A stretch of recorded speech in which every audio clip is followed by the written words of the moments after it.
Hello guys, welcome my to blog channel. तो आप लोग कैसे हैं? तो उम्मीद करते हैं गाइस आप लोग अच्छे ही होंगे। गाइस हम पहुंच गए इंडिया गेट। तो इंडिया गेट पे देखो कैसे लग रहा है, कितना अच्छा ये है अपना इंडिया गेट।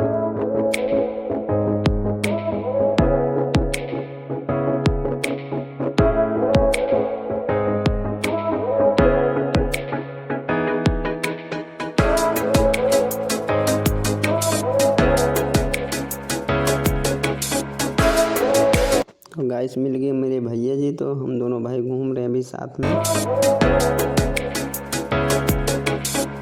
गाइस इधर देखो कितना अच्छा बना हुआ है, एकदम हरियाली हरियाली, पौधे वौधे लगे हैं भाई, कितना अच्छा लग रहा है, एकदम बहुत अच्छा लग रहा है। मुझे तो भाई एकदम मज़ा ही आ गया, मज़े हो गए।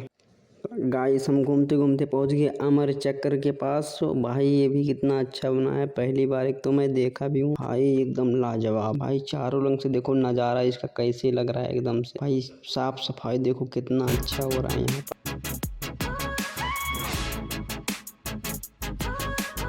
गाइस इधर देखो कैसे लग रहा है, कितना अच्छा लग रहा है इधर भी।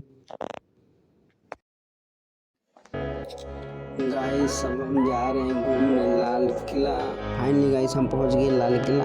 लाल का देखो कैसे लग रहा है, कितना अच्छा लग रहा है।